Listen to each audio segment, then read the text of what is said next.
He followed the scent to find his way home. Unfortunately, he encountered two burly men who were up to no good. He bravely tried to protect Ruth's home. Even when the men attempted to escape in their car, he persistently chased after them. The panicked vehicle drove into a cliff warning zone, and with a sudden stop, Beck fell from the back seat straight into the sea and drowned. In his sixth life, he became a little whale, appearing in Ruth's professor's office, just in time to overhear their conversation. It turned out that his owner, Ruth, was a conservationist, recently discovering that bees were facing extinction due to a virus. She had developed a drug that could save the bees. The professor was planning to hold a press conference for Ruth's experiment, seemingly a good thing, but in reality, it was a conspiracy, because he was a robotics expert, and after the bees went extinct, his robots could take over the pollination work, bringing him endless wealth. Beck was infuriated upon hearing this, and he rushed out of the fish tank, only to fall directly into the professor's teacup. The professor, not paying attention, took a sip and nearly choked to death, while the burly man's assistant performed the Heimlich maneuver, saving the professor's life, but costing Beck his own. In his seventh life, he transformed into a brown stallion, and Ruth greeted him warmly, thinking he was a horse that had wandered off from a nearby farm. In his seventh life, he transformed into a brown stallion, and Ruth greeted him warmly, thinking he was a horse that had wandered off from a nearby farm, deciding to escort him home with her boyfriend. They arrived at the top of a hill, just in time to witness the sunset over the river, a truly romantic scene. Beck seized the moment to bask in his own success, but suddenly saw the professor sneaking around, and it was clear he meant trouble. The professor crept into Ruth's house, planning to destroy the drug meant to save the bees. Beck dashed inside, immediately throwing the professor out. With his scheme thwarted, the professor had no choice but to escape in his small car, while Ruth and her boyfriend, hearing the commotion, rushed back, only to find their home in disarray. They assumed Beck was responsible, so they chased him away once again. Feeling unjustly treated,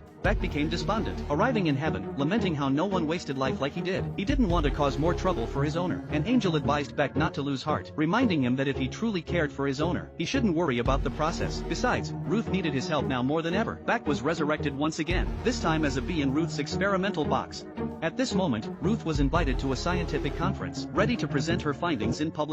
However, the professor still harbored ulterior motives, continuing to manipulate his subordinates to cause destruction. Beck noticed this just in time, flying out of the experimental box through a hole, drawing Ruth's boyfriend's attention. Sure enough, he discovered the professor's henchmen causing trouble. Ruth's boyfriend rushed to stop them, but found himself outmatched against the two burly men. Beck flew up to attack fiercely, but as a bee, he lost his stinger, and with it, his life. Meanwhile, the professor thought his scheme had succeeded, immediately stepping onto the stage to belittle Ruth and elevate himself. He boasted about how advanced his robotic bees were, claiming that with just one electronic glove, he could control thousands of them to quickly pollinate crops. The most dangerous part was that the robotic bees could be commanded to attack designated targets, which felt quite inhumane. Yet the professor insisted this was the best way to protect humanity. Just when Ruth and her boyfriend thought all was lost, Beck's ninth life returned, and he launched an attack without hesitation. During the struggle, the stage curtain was torn down, exposing the professor's scheme. In front of everyone, the audience expressed their dismay. Ruth was thrilled to see her beloved cat return, and after a brief embrace, they prepared to take on the evil professor again. Feeling humiliated, the professor locked onto Ruth, launching the robotic bees to attack. A swarm of robotic bees flew toward Ruth, and she could only run for her life. The professor followed closely behind, but accidentally stepped on a ball that a puppy was playing with,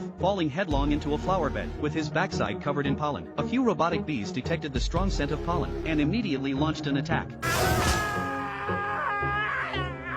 Ruth was still running frantically when she reached a coastal viewpoint with nowhere to go, and had no choice but to fall into the sea. The mindless robotic bees followed her into the water, only to be destroyed one by one, but Ruth couldn't swim, facing imminent drowning. At that moment, the brave Beck arrived, knowing full well he couldn't swim, but selflessly pushed Ruth to the surface with all his might, while he himself gradually sank to the bottom, sacrificing himself for his owner. Beck had no regrets. From being an abandoned, timid stray cat, he transformed into a brave warrior, and his deeds deeply moved an angel. Thus, the angel made a decision to let him reincarnate at the rescue station and be adopted by Ruth once more. To everyone's surprise, the head of the rescue station turned out to be the angel. After they left, the entire rescue station vanished without a trace. Surely from now on, Beck would no longer need rescue, but would find his perfect path in different ways.